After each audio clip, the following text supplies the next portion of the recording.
शिवानी और आप देख रहे हैं बीजापुर एक्सप्रेस। चलते हैं खबरों की ओर।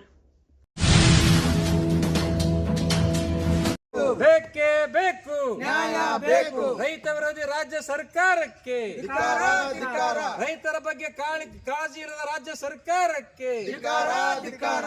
ಅಯ್ಯಯ್ಯೋ ಅಯ್ಯಯ್ಯೋ ಅನ್ಯಾಯ ಅನ್ಯಾಯ ಅಯ್ಯಯ್ಯೋ ಅಯ್ಯಯ್ಯೋ ಅನ್ಯಾಯ ಅನ್ಯಾಯ. ರೈತ ವಿರೋಧಿ ರಾಜ್ಯ ಸರ್ಕಾರಕ್ಕೆ ರೈತ ಸಂಘಕ್ಕೆ ಜಯವಾಗಲಿ. ರೈತರ ಹೋರಾಟಕ್ಕೆ ಜಯವಾಗಲಿ. ನೀರಾವರಿ ಸಲಹಾ ಸಮಿತಿಯಲ್ಲಿ ರೈತರು ಇರಲೇಬೇಕು. ಇರಲೇಬೇಕು ಇರಲೇಬೇಕು. ರೈತರನ್ನು ಹೊರಗಿಟ್ಟು ಸಭೆ ಮಾಡುತ್ತಿರುವ ರಾಜ್ಯ ಸರ್ಕಾರಕ್ಕೆ ಧಿಕ್ಕಾರ, ಧಿಕ್ಕಾರ.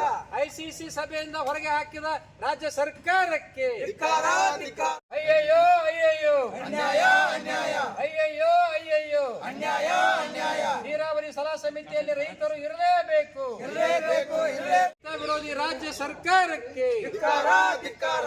ನೀರಾವರಿ ಸಮಿತಿಯಲ್ಲಿ ಕಡ್ಡಾಯವಾಗಿ ರೈತರು ಇರಲೇಬೇಕು. ಇರಲೇಬೇಕು ಇರಲೇಬೇಕು. ಕೃಷಿ ಬಗ್ಗೆ ಜ್ಞಾನ ಇಲ್ಲದ ಅಧಿಕಾರಿಗಳಿಗೆ ಧಿಕ್ಕಾರ. ಕೃಷ್ಣಾ ನೀರಾವರಿ ಸಲಹಾ ಸಮಿತಿ ಇಲ್ಲಿವರೆಗೂ ಕೂಡ ರಚನೆ ಮಾಡಿಲ್ಲ. ಸಿದ್ದರಾಮಯ್ಯನವರು ಮುಖ್ಯಮಂತ್ರಿ ಇದ್ದ ಸಂದರ್ಭದಲ್ಲಿ ಸಲಹಾ ಸಮಿತಿ ಅಸ್ತಿತ್ವದಲ್ಲಿತ್ತು. ಅವರು ಮುಖ್ಯಮಂತ್ರಿ ಸ್ಥಾನ ಬಿಟ್ಟುಕೊಟ್ಟ ನಂತರ ಆ ಸಲಹಾ ಸಮಿತಿ ಡಿಸಾಲ್ವ್ ಆಗ್ತದ. DK ಶಿವಕುಮಾರ್ ಅವರು ಹೊಸದಾಗಿ ಮುಖ್ಯಮಂತ್ರಿ ಆದ ನಂತರ ಇಲ್ಲಿವರೆಗೂ ಕೂಡ ICC ರಚನೆ ಬಗ್ಗೆ ತಲೆ ಕೆಡಿಸ್ಕೊಂಡಿಲ್ಲ. ಅವರು ಈಗ ಜಲಸಂಪನ್ಮೂಲ ಸಚಿವರು ರಾಮ್ ಲಿಂಗಾರೆಡ್ಡಿ ಅವರು ಅದಾರ. ಅವ್ರಿಗೆ ಮೊದಲೇ ಈ ಖಾತೆ ತಗೊಳಕ್ ಅವ್ರ ಮನಸ್ಸಿದ್ದಿದ್ದಿಲ್ಲ, ಆದ್ರೂ ಕೂಡ ಒತ್ತಾಯ ಪೂರ್ವಕವಾಗಿ ಕೊಟ್ಟಿದ್ದಾರೆ. ಮೊನ್ನೆ ಆಲ್ಮಟ್ಟಿಗೆ ಬಂದಾಗ ಇದರ ಬಗ್ಗೆ ಪ್ರಸ್ತಾಪ ಮಾಡಿದಾರೆ. ಅವರು ICC ರಚನೆ ಮಾಡೋ ಸಲುವಾಗಿ ಪ್ರಪೋಸಲ್ ಅನ್ನ MD ಅವರು ಕಳಿಸ್ಬೇಕಂತ ತಿಳ್ಕೊಂಡು ಹೇಳಿ ಅವರಿಗೆ ಸೂಚನೆ ಕೊಟ್ಟಾರ. ಈಗೇನು 2-3 ದಿವಸದಲ್ಲಿ ICC ಕಮಿಟಿ ರಚನೆ ಮಾಡುವಂತ ಸಾಧ್ಯತೆ ಇದೆ. ಆ ಒಂದು ಸಂದರ್ಭದಲ್ಲಿ ಪಕ್ಕಾ ರೈತರಿಗೆ ಆ ICC ಕಮಿಟಿಯಲ್ಲಿ ಇರಬೇಕು, ಕೃಷ್ಣಾ ನೀರಾವರಿ ಸಲಹಾ ಸಮಿತಿಯಲ್ಲಿ. ಇದೇ ವಿಷಯವಾಗಿ ನಾವು ಹಲವಾರು ಬಾರಿ ಅಖಂಡ ಕನ್ನಡ ರೈತ ಸಂಘ ಪ್ರತಿಭಟನೆ ಮಾಡಿ ಮನವಿ ಕೂಡ ಕೊಟ್ಟಿದ್ದೆವು. ಯಾಕೆ ನಾವು ರೈತರನ್ನ ಅಲ್ಲಿ ಇರಬೇಕು ಸಭೆಯಲ್ಲಿ ಅಂತಂದ್ರೆ, ಮುಂಗಾರು ಹಂಗಾಮಿನಲ್ಲಿ ಮತ್ತು ಹಿಂಗಾರು ಹಂಗಾಮಿನಲ್ಲಿ ಬಿತ್ತಿರ್ತಕ್ಕಂಥ ಬೆಳೆಗಳಿಗೆ ಯಾವ್ಯಾವ ಬೆಳೆಗಳಿಗೆ ಎಷ್ಟೆಷ್ಟು ಪ್ರಮಾಣ ಎಷ್ಟು ಅವಧಿವರೆಗೆ ನೀರು ಉಣಿಸ್ಬೇಕಂತಕ್ಕಂಥದ್ದು ಪಕ್ಕಾ ಕೃಷಿಯಲ್ಲಿ ತೊಡಗಿರ್ತಕ್ಕಂಥ ರೈತರಿಗೆ ಗೊತ್ತಿರ್ತದ ಹೊರತಾಗಿ ಆ ಏನ್ ನೀರಾವರಿ ಸಲಹಾ ಸಮಿತಿಯಲ್ಲಿ ಇರ್ತಕ್ಕಂಥ ಅಥವಾ ಅವ್ರ ಪಕ್ಷದ ಕಾರ್ಯಕರ್ತರಿಗಾಗಲಿ ಅಲ್ಲಿದ್ದಂಥವ್ರು ರೈತರು ರಾಜಕೀಯ ರೈತರು ಅವ್ರಿಗೇನು ರಾಜಕೀಯ ಅರ್ಕೆ ಮಾಡ್ಕೊತಿರ್ತಾರ. ಅವ್ರಿಗೆ ಕೃಷಿ ಬಗ್ಗೆ ಅಷ್ಟು ಧ್ಯಾನ ಇರಂಗಿಲ್ಲ. ಅಲ್ಲಿದ್ದಂಥ IAS ಅಧಿಕಾರಿಗೆ ಗೊತ್ತಿರಂಗಿಲ್ಲ, ಅಲ್ಲಿ ಸಚಿವರಿಗೆ ಗೊತ್ತಿರಂಗಿಲ್ಲ, ಯಾವ ಶಾಸಕರಿಗೆ ಗೊತ್ತಿರಂಗಿಲ್ಲ. ಯಾವ ನಿಜವಾಗಿ ಕೃಷಿಯಲ್ಲಿ 24 ತಾಸ ಕೃಷಿಯಲ್ಲಿ ತೊಡಗಿರ್ತಾರಲ್ಲ ಪಕ್ಕಾ ರೈತನಿಗೆ ಗೊತ್ತಿರ್ತದ ಯಾವ ಬೆಳೆಗಳಿಗೆ ಎಷ್ಟು ಪ್ರಮಾಣ ನೀರು ಕೊಡ್ಬೇಕನ್ನೋದು. ಈಗ ನೀವು ಊಟಕ್ಕೆ ಕೂತಿರ್ತಿರೋ ಮಂತ್ರಿ ಅಥವಾ ಯಾವನೋ ಅಧಿಕಾರಿ ಊಟಕ್ಕೆ ಕೂತ ನನ್ನ ಹೊಟ್ಟಿಗೆ ಇಷ್ಟೇ ಊಟ ಬೇಕಾಕದನ್ನ ತಿಳಿತದಲ್ಲ. 1 ರೊಟ್ಟಿ ಅಥವಾ 2 ರೊಟ್ಟಿಯೋ 3 ಚಪಾತಿಯೋ ಇಷ್ಟೆಲ್ಲ ತಿಂದ್ರೆ ಹೊಟ್ಟೆ ತುಂಬ ನಿಮ್ಗೆ ಗೊತ್ತಾಕದ. ಹಾಗೆ ಬೆಳೆಗಳಿಗೆ ನೀರು ಕೊಡ್ಬೇಕಾದ್ರೆ ಅದು ರೈತನಿಗೆ ಗೊತ್ತಾಕದ ಎಷ್ಟು ಪ್ರಮಾಣದಕ್ಕ ನೀರು ಕೊಟ್ರೆ ಬೆಳೆ ಬರ್ತದ ಅಂತಕ್ಕಂಥದ್ದು. 2 ಬೆಳೆ ಆ ನಿಟ್ಟಿನಲ್ಲಿ ರೈತರನ್ನ ತಗೋಬೇಕು. ನೀವು ಯಾರ್ಯಾರನೋ ತಗೊಂಡ್ ಕಿಸಿಂದ ಅಲ್ಲಿ ಸಭೆ ಮಾಡಿದ್ರ ನಾಳೆ ರೈತರು ಸತ್ತು ಹೋಕಾರ, ನಿಮ್ಮ ಮನಸ್ಸಿಗೆ ಬಂದಂಗ ನೀರು ಬಿಡ್ತೀರಿ. ಹೀಗಾಗಿ ಅದು ಸಮರ್ಪಕ ನೀರ ಪೂರೈಸಕ್ ಆಗಂಗಿಲ್ಲ ಬೆಳೆಗಳಿಗೆ. ಹೀಗಾಗಿ ರೈತರಿಗೆ ಬೆಳೆ ಕೈಗೆತ್ತಂಗಿಲ್ಲ, ಮತ್ತಿಷ್ಟು ತೊಂದರೆಯಲ್ಲಿ ಸಿಲುಕ್ತಾರ. ಆ ಕಾರಣಕ್ಕಾಗಿ ರೈತರನ್ನ ಆ ICC ಕಮಿಟಿಯಲ್ಲಿ ಸೇರ್ಪಡೆಗೊಳಿಸಬೇಕು. ಈ ವಿಷಯವಾಗಿ ನಾವು ಹಲವಾರು ಬಾರಿ ಮನವಿ ಕೊಟ್ಟಿದ್ದಾಗಿದೆ. ಆ ಕಾರಣಕ್ಕ ಕೂಡಲೇ ಇದನ್ನ ಮಾಡ್ಬೇಕು. ಮಾನ್ಯ ಸಚಿವರು MD ಅವ್ರಿಗೆ ಕೇಳ್ಯಾರತ್, ಮಾನ್ಯ ಅವಕಾಶ ಏನೋ ಐತನ ತಿಳ್ಕೊಂಡು ಅವ್ರು ಅದತ್ ಹೇಳಿದಾರತ್ತ. ಅದು ನಮಗ ಮಾಹಿತಿ ಬಂದ ಪ್ರಕಾರ. ಆ ಕಾರಣಕ್ಕಾಗಿ ಇದ್ದೇ ಇರ್ತದ. ಯಾಕಂದ್ರೆ ರೈತರು ಬಿಟ್ರೆ ಏನೂ ಇಲ್ಲ ಈ ಜಗತ್ನಾಗ. ರೈತರು ತಗೊಂಡ್ ಮಾಡಕ್ ಏನ್ ಸಮಸ್ಯೆ ಅದ?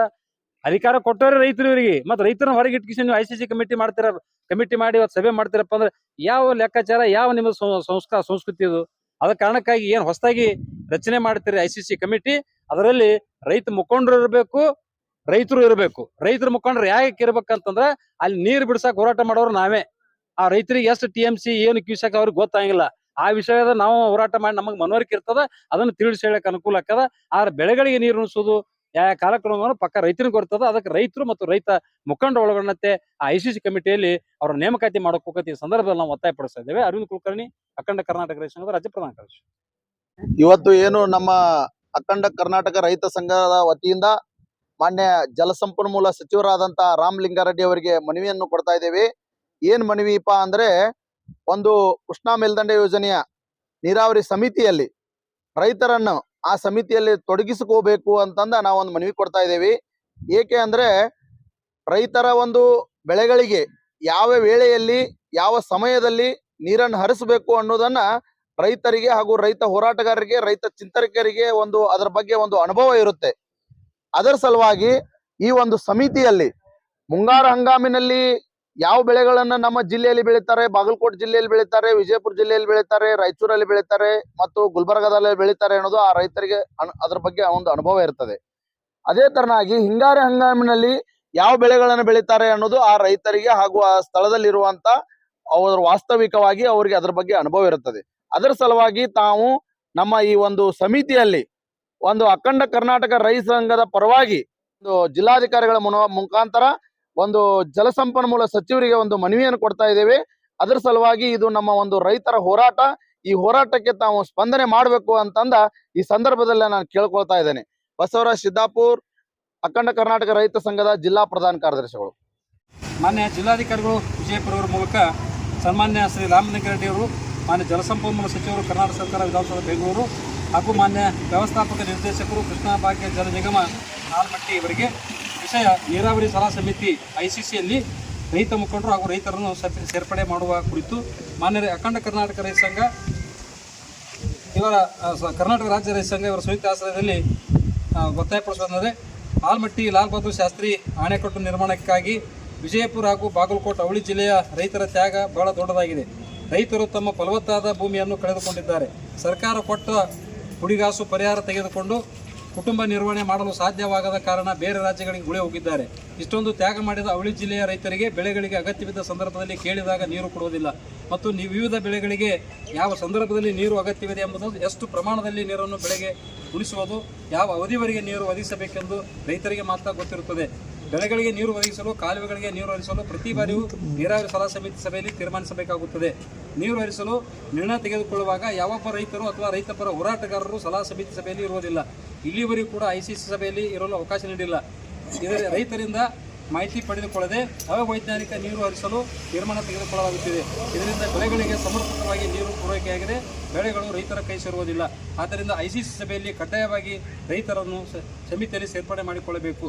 ಅಧಿಕಾರಿಗಳಿಗೆ ಬೆಳೆಗಳಿಗೆ ನೀರು ಅಗತ್ಯತೆ ಕುರಿತು ಸಮರ್ಪಕ ಮಾಹಿತಿ ಇರುವುದಿಲ್ಲ. ಹೀಗಾಗಿ ರೈತರಿಗೆ ತೊಂದರೆ ಆಗುತ್ತಿದೆ. ಇಲ್ಲಿವರೆಗೂ ICC ರಚನೆ ಮಾಡಿರುವುದಿಲ್ಲ. ಈಗ ರಚನೆಗೆ ಸರ್ಕಾರ ಮುಂದಾಗಿದೆ ಮತ್ತು ಆಲಮಟ್ಟಿಗೆ ಜಲಸಂಪನ್ಮೂಲ ಸಚಿವರು ಆಗಮಿಸಿದ ಸಂದರ್ಭದಲ್ಲಿ ICCಯಲ್ಲಿ ರೈತರನ್ನು ಸೇರ್ಪಡೆಗೊಳಿಸುವ ಕುರಿತು ಸಚಿವರಿಗೆ ಮಾಧ್ಯಮದವರು ಪ್ರಶ್ನಿಸಿದ್ದು, ನಂತರ KBJL MD ಅವರಿಗೆ ಸಚಿವರು ಮಾತನಾಡಿದಾಗ ಅವಕಾಶ ಇದೆ ಎಂದು ಹೇಳಿದ್ದಾರೆ ಎಂದು ತಿಳಿದು ಬಂದಿದೆ. ಆದ್ದರಿಂದ ICC ರಚನೆ ಸಂದರ್ಭದಲ್ಲಿ ಕಡ್ಡಾಯವಾಗಿ ರೈತರನ್ನು ಪರಿಗಣಿಸಬೇಕೆಂದು ಅಖಂಡ ಕರ್ನಾಟಕ ರೈತ ಸಂಘ ಒತ್ತಾಯಿಸುತ್ತದೆ.